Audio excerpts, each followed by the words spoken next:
السلام عليكم ورحمة الله وبركاته. اليومين دول أيام فيها توتر شوية ومضغوطة، وعشان داخلين على الامتحانات.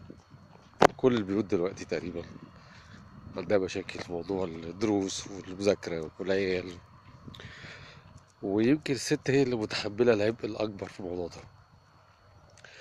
عشان كده بقول لك يا غالي، يعني حاول تخليك معاها اليومين دول. هتلاقيها متوترة، هتلاقيها عصبية، هتلاقيها بتزعق، هتلاقيها مضغوطة، وكمان لو موظفة هيبقى الموضوع مضاعف.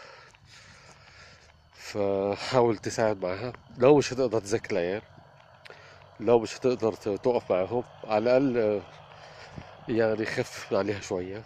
سمعها كلمة حلوة، قرب منها. أنا بقول لكم وبقول لنفسي، يعني مش بقول ليكم انتوا بس يعني.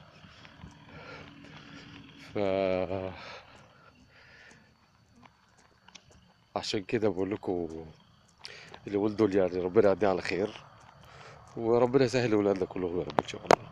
صباحكم زي الفل.